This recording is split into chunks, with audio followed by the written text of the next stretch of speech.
کہتے ہیں کہ حضرت ابن عمر رضی اللہ عنہما اس کے پیچھے نمازیں پڑھتے تھے، حضرت ابن عمر رضی اللہ عنہما اس کے پیچھے نمازیں پڑھتے تھے، اور اس حوالے سے وہ کہتے ہیں کہ ہم کہتے ہیں سنن کبریٰ بہقی میں موجود ہے، اپنا پمفلٹ بھی لہرا کر وہ دکھاتے ہیں۔ پھر دوسرا یہ کہ حضرت ابن عمر اس کے پیچھے نمازیں پڑھتے تھے۔ عبداللہ بن عمر مختار ثقفی کے گروہ کے لوگوں کے پیچھے نمازیں بھی پڑھتے تھے اور ان کو سلام بھی کہا کرتے تھے۔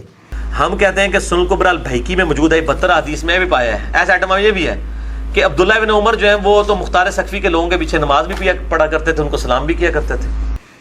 اس حوالے سے مرزا صاحب نے جو سنن کبریٰ بہقی کی روایت پیش کی ہے اس کی سند ہم آپ کو پڑھ کر سناتے ہیں۔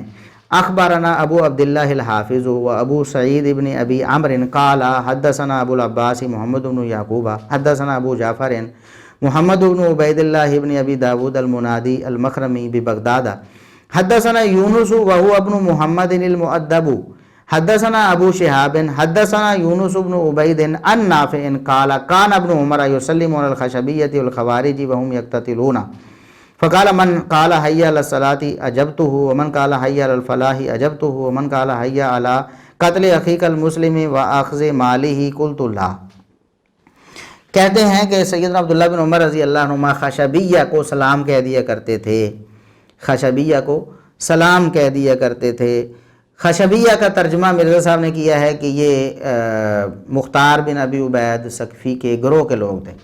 ہم مان لیتے ہیں جی، ہم اس پر بحث نہیں کرتے کہ خشبیہ سے مراد آپ صحیح سند سے ثابت کریں کہ وہی لوگ تھے، ہم اس کا آپ سے مطالبہ نہیں کرتے، لیکن ہم کہتے ہیں کہ یہ جو روایت ہے خشبیہ کو سلام کہنے کی، یا عبداللہ بن عمر رضی اللہ عنہما نے کہا کہ جو حی علی الصلاۃ کہے گا میں اس کے پیچھے نماز پڑھ لوں گا، حی علی الفلاح کہے گا، یعنی جو اسلام کے دعوے دار لوگ ہیں اور اذانیں دیتے ہیں، جماعتیں کرواتے ہیں، میں ان کے پیچھے نماز پڑھ لوں گا۔ تو یہ جو روایت ہے، پہلی بات تو یہ ہے کہ یہ روایت ضعیف ہے مرزا صاحب۔ آپ بار بار لوگوں کو بتاتے رہے ہیں کہ مدلس کی آن والی روایت وہ ضعیف ہوتی ہے، مدلس کی آن والی روایت ضعیف ہوتی ہے، جب تک وہ سماع کے تصریح نہ کرے اس کی روایت قبول نہیں۔ اس پر تو آپ نے امت کا اجماع بھی پیش کیا ہوا ہے مقدمہ صحیح مسلم کے حوالے سے، وہ آپ کے بہت سارے کلپس ہیں، ہم 2-3 لوگوں کے سامنے چلا دیتے ہیں ابھی۔ اور یہ پیٹ رول ہے صحیح مسلم کے مقدمے میں، محدثین کا اجماع ہے کہ مدلس کی ان والی روایت سماع کی تصریح کے بغیر ضعیف تصور کی جاتی ہے۔ اس میں حسن بصری مدلس ہیں، ان سے روایت کر رہے ہیں، سماع کی تصریح کوئی نہیں ہے، یہ پکی ضعیف روایت ہے۔ صحیح مسلم کے مقدمے میں امام مسلم نے لکھا ہے کہ مدلس کی ان والی روایت سماع کی تصریح کے بغیر ضعیف ہوگی، لہذا یہ آپ صلی اللہ علیہ وسلم کا فرمان ہی نہیں ہے، یہ روایت ہی جعلی ہے، اور اصول محدثین پر بھی یہ روایت جعلی ہے۔ اس میں بھی سفیان ثوری مدلس ہے۔ اب یہ اہل حدیث سے پوچھنا چاہیے کہ اللہ کے بندو، ایک جگہ ایک روایت کو ضعیف کہہ رہے ہو اور اسی سند کی دوسری روایت آ رہی ہے، آپ کے اس کو آپ صحیح کہہ کے اس پہ چل رہے ہیں، تو یہ غلط ہے۔ اس میں سفیان ثوری مدلس ہے۔ ہم ایک اصول رکھیں گے، دوغلی پالیسی نہیں کہ تہاڈی ہے تے اسی نہیں مننی، ساڈی ہے تے تسی نہیں مننی، نہیں، ایک اصول۔ تو آپ اس بات کو مانتے ہیں کہ مدلس کی آن والی روایت ضعیف ہوتی ہے۔ اب یہ جو یونس بن عبید ہے نا، یونس بن عبید یہ مدلس ہے، یہ خود ہم آپ کو شیخ زبیر علی زئی رحمۃ اللہ علیہ کی کتاب جو انہوں نے طبقات المدلسین کی تحقیق کی ہے، الفتح المبین کے نام سے، ہم اس کا سکین آپ کو دکھا دیتے ہیں۔ جو یونس بن عبید ہیں وہ مدلس ہیں، آپ اپنی اسکرین پر دیکھ لیں۔ تو جب یونس بن عبید مدلس ہیں تو وہ ان نافع ان کے ساتھ نافع رحمہ اللہ سے یہ روایت نقل کرتے ہیں، تو مدلس کی آن والی روایت مرزا صاحب قبول نہیں ہوتی۔ اب آپ زیادہ سے زیادہ یہ زور لگائیں گے، یا آپ نے لکھا کہ شیخ زبیر علی زئی رحمۃ اللہ علیہ نے اس کی سند کو صحیح کہا ہے، ہم کہتے ہیں کہ یہ شیخ زبیر علی زئی رحمۃ اللہ علیہ کی خطا ہے۔ خود وہ یونس بن عبید کو مدلس بھی کہتے ہیں اور اس کی تدلیس کو مضر بھی سمجھتے ہیں، جب تک وہ سماع کی تصریح نہ کرے اس کی روایت کو قبول نہیں کرتے۔ یہ قاعدہ قانون انہوں نے خود بنایا ہے، بتایا ہے، تو محدثین سے اس بات کو ثابت کیا ہے۔ لیکن یونس بن عبید مدلس ہے، اس کے سماع کی تصریح نہیں ہے، پھر بھی اس کی سند کو ان کا صحیح کہنا یہ ان کی خطا ہے۔ واللہ عالم، انسان ہے نا، انسان خطا کر جاتا ہے، بھول بھی جاتا ہے، کیا ہوا واللہ عالم ہمیں نہیں معلوم۔ بہرحال یونس بن عبید جس کی آن والی روایت کو شیخ زبیر علی زئی رحمۃ اللہ علیہ خود ضعیف کہتے ہیں، یہاں اس کو وہ صحیح کہہ رہے ہیں، لیکن یہ ان کا فیصلہ صحیح نہیں ہے۔ اب مرزا صاحب یہ پروپیگنڈا کریں گے لوگوں کے سامنے، یا مرزا صاحب کے جو فالورز ہیں وہ اکثر یہ پراپیگنڈا کرتے ہیں، دیکھو جی شیخ زبیر علی زئی رحمۃ اللہ علیہ کے فیصلے کو یہ لوگ مان نہیں رہے ہیں۔ بھائی ہم محدثین کے فیصلے کو مانیں یا شیخ زبیر علی زئی رحمۃ اللہ علیہ کے فیصلے کو مانیں؟ اور شیخ زبیر علی زئی رحمۃ اللہ علیہ کا اپنا فیصلہ بھی محدثین کے فیصلے کے موافق ہے کہ مدلس کے آنے والی روایت قبول نہیں ہوتی۔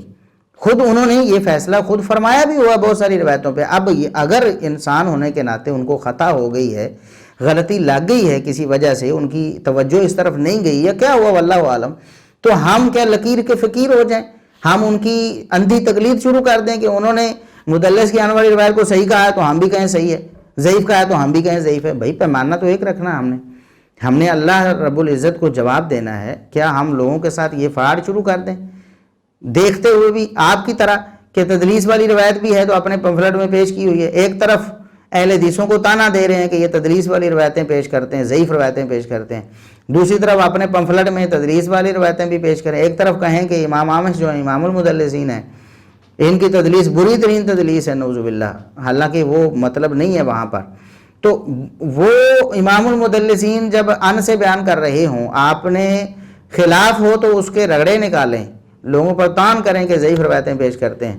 جب اپنے موافق ہو، ٹھیک ہے، وہ عبید اللہ بن زیاد کی ناک میں سانپ گھسنے کی جو داستان ہے وہ اعمش کی تدلیس والی روایت ہے، آن والی روایت ہے، اس کو اپنے پمفلٹ میں پیش کر دیں۔ ہم یہ دوگلی پلیسی نہیں اپنا سکتے مرزا صاحب، ہمیں اللہ سے ڈر آتا ہے، آپ کو بھی اللہ سے ڈر جانا چاہیے۔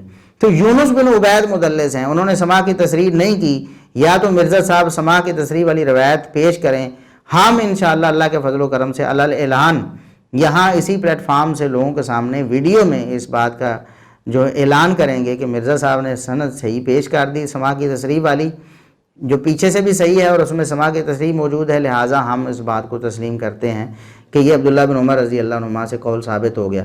ورنہ مرزا صاحب آپ کو بھی یہ بات ماننا پڑے گی اور رجوع کرنا پڑے گا کہ یہ تدلیس والی روایت ہے، سماع کی تصریح نہیں ہے، لہٰذا اپنے اصول پر قائم رہتے ہوئے میں اعلان رجوع کرتا ہوں۔ لیکن مرزا صاحب ہمیں امید نہیں ہے ابھی تک، آپ کے جو طرز عمل ہے اس سے تو ہمیں کوئی امید نہیں ہے۔ باقی دعا ہم کرتے ہیں اللہ رب العزت آپ کو حق و انصاف کا دامن تھامنے کی توفیق عطا فرمائے۔ تو بہرحال پہلی بات یہ ہے کہ یہ روایت ضعیف ہے، یہ روایت ثابت ہی نہیں، لہٰذا سیدنا عبداللہ بن عمر رضی اللہ عنہما کا ان کے پیچھے نمازیں پڑھنا یہ ثابت ہی نہیں ہے۔ دوسری بات، یا ان کو سلام کہنا جس طرح اس روایت میں ہے، ثابت ہی نہیں۔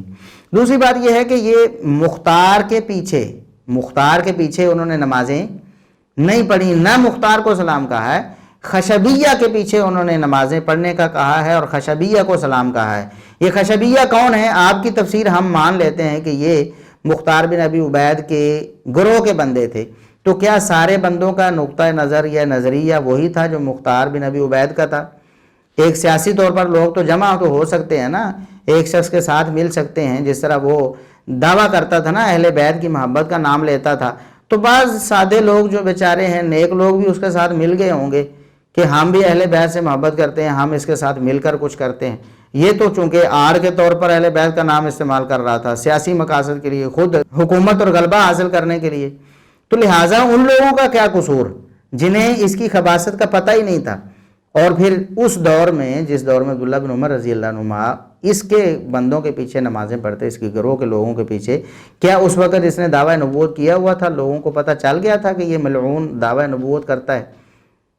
یہ ساری باتیں ثابت کرنا ہوں گی۔ بالفرض اگر ہم مان بھی لیں کہ یہ روایت صحیح ہے، حالانکہ یہ روایت ہی ضعیف ہے، لہٰذا ایسا کچھ ہوا ہی نہیں۔ اگر ہوا ہے تو بھی مختار بن ابی عبید کا جھوٹ اس سے نفی نہیں ہوتا، اس کے جھوٹ کو پروٹیکشن نہیں ملتی ہے، اس کے دعوی نبوت کی نفی نہیں ہوتی اس سے۔ تیسری بات ہم جو مرزا صاحب کو پیش کرنا چاہتے ہیں کہ شیخ زبیر علی زئی رحمۃ اللہ علیہ نے اس روایت کی سند کو کہ عبداللہ بن عمر رضی اللہ عنہما خشبیہ کو سلام کہہ دیتے تھے، مختار بن ابی عبید کے ساتھیوں کو، ہاں آپ کے بقول ہم مان لیتے ہیں کہ وہ خشبیہ وہی تھے، ان کو سلام کہتے تھے یا ان کے پیچھے نمازیں پڑھ لیتے تھے، تو خود شیخ زبیر علی زئی رحمۃ اللہ علیہ نے یہ لکھا ہوا ہے کہ عبداللہ بن عمر رضی اللہ عنہما نے اس سے رجوع کر لیا تھا۔ ایسے لوگوں کو سلام کہنے یا ایسے لوگوں کو پیچھے نمازیں پڑھنے سے عبداللہ بن عمر رضی اللہ عنہما نے رجوع کر لیا تھا۔ وہ کہتے ہیں کہ عبداللہ بن عمر رضی اللہ عنہما سے یہ صحیح ثابت ہے کہ وہ بدعتی کے سلام کا جواب بھی نہیں دیتے تھے، جا کے اس کے پیچھے نمازیں پڑھنا. اور یہ عمل جو ناسخ ہے، جو اس بات پر دلیل بنتا ہے شیخ زبیر الزئی رحمۃ اللہ علیہ کے نزدیک، وہ ناسخ ہے کہ عبداللہ بن عمر رضی اللہ عنہما نے یہ کام چھوڑ دیا تھا، ان لوگوں کو سلام کا جواب دینا یا ان کے پیچھے نمازیں پڑھنا. دلیل یہ سنن ترمذی کی حدیث ہے، یہ حدیث جامع ترمذی کی ہے کہ سیدنا عبداللہ بن عمر رضی اللہ عنہما کے پاس ایک شخص آیا اور اس نے کہا کہ فلاں آدمی آپ کو سلام کہتا ہے، فلاں شخص آپ کو سلام کہتا ہے. تو عبداللہ بن عمر رضی اللہ عنہما نے فرمایا مجھے یہ معلوم ہوا ہے کہ اس میں کوئی بدعت آ گئی ہے. انہو بالغنی انہو قد احدث، اس نے کوئی بدعت اختیار کی ہوئی ہے، مجھے یہ بات معلوم ہوئی ہے. فَإِن كَانَ قَدْ أَحْدَثَ فَلَا تُقْرِئْهُ مِنِّي السَّلَامَ، اگر واقعی اس نے کوئی بدعت اختیار کی ہوئی ہے تو میری طرف سے اسے سلام کا جواب نہیں دینا، میں نے کوئی اس کو سلام نہیں کہا ہے. اگر وہ بدعتی نہ ہوا تو اس کو سلام کہہ دینا میری طرف سے بھی جواباً، اور اگر اس نے بدعت اختیار کی ہوئی تو میری طرف سے اسے سلام نہ کہنا، کیونکہ میں نے رسول اللہ صلی اللہ علیہ وسلم کو یہ فرماتے ہوئے سنا ہے کہ میری امت میں خسف یا مسخ ہوگا یا قذف ہوگا، وہ قدریہ میں ہوگا، جو تقدیر کے بارے میں پٹڑی سے اترے ہوئے ہیں، تقدیر کے قرآن و سنت والے احکامات نہیں مانتے، تقدیر کے انکاری ہیں.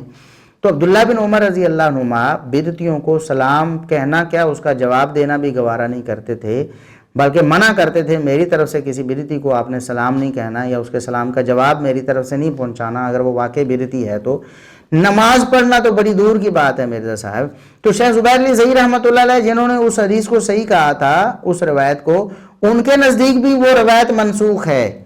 آپ نے یہ حکم تو نقل کر دیا شیخ زبیر الزئی رحمۃ اللہ علیہ کا، لیکن یہ ان کی تصریح نقل نہیں کی کہ ان کے نزدیک وہ قول منسوخ ہے. یہ بددیانتی ہے مرزا صاحب، یہ بددیانتی ہے. آپ اس بددیانتی سے بچ جائیں، اللہ سے توبہ کریں اور حق کا ساتھ دیں آپ.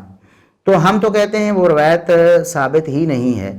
ہاں جامع ترمذی والی یہ حدیث تو ثابت ہے کہ عبداللہ بن عمر رضی اللہ عنہما کی کسی بدعتی کا سلام قبول ہی نہیں کرتے تھے، کسی بدعتی کو سلام کہتے بھی نہیں تھے، بلکہ روک دیتے تھے کسی بدعتی کو میری طرف سے سلام نہیں پہنچانا تم نے اگر وہ واقعی بدعتی ہے تو یہ کیسے ہو سکتا ہے کہ ایک مدعی نبوت کے پیروکاروں کے پیچھے وہ نماز پڑھ لیتے ہوں یا ان کو سلام کہہ دیتے ہوں؟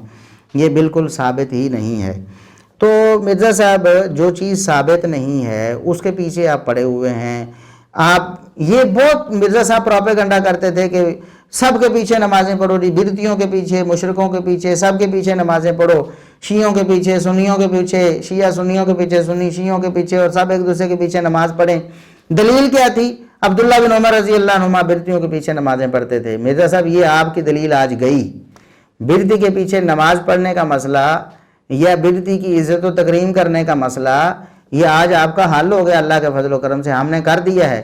آپ یا تو آپ کے پاس مہلت ہے ساری زندگی، آپ یونس بن عبید کے سما کی تصریح لائیں گے، یا پھر آپ اعلان کریں گے کہ بدعتی کے پیچھے نماز پڑھنے کے بارے میں میری جو دلیل تھی نا، جو میں پیش کرتا تھا عبداللہ بن عمر رضی اللہ عنہما والی، وہ تو آج ضعیف ہو گئی ہے. لہٰذا میں اعلان کرتا ہوں کہ وہ روایت ضعیف ہے، میرا اس سے استدلال کرنا درست نہیں ہے. تو اب ہم مرزا صاحب سے کچھ سوال کرتے ہیں کہ بنو امیہ کی دشمنی میں تو آپ اتنا آگے چلے جاتے ہیں کہ محمد بن قاسم رحمۃ اللہ علیہ سے جو کچھ ثابت نہیں ہے اس کو بھی ثابت کرنے کی کوشش کرتے ہیں پکڑ دھکڑ کر. محمد بن قاسم رحمۃ اللہ علیہ کے بارے میں ائمہ دین نے آپ ہمیں تصریح دکھائیں نا، حافظ بن کثیر، حافظ ذہبی، حافظ بن حجر اور دیگر ائمہ اور اہل بیت کے افراد، انہوں نے کوئی اس طرح کی بات کہی ہو کہ یہ تو ہمارا دشمن ہے، یہ ہمارے نعوذ باللہ عورتوں پر ظلم و ستم کرتا تھا یا اہل بیت کے افراد پر ظلم و ستم کرتا تھا، کوئی ایک صحیح سند ہمیں پیش کریں، یا کوئی ایک جو متبع سنت موحد جو سید ہے جو اہل بیت میں سے، اس سے یہ بات ثابت کریں. ہم اس کے الٹ ثابت کرنے کے لیے تیار ہیں اللہ کے فضل و کرم سے.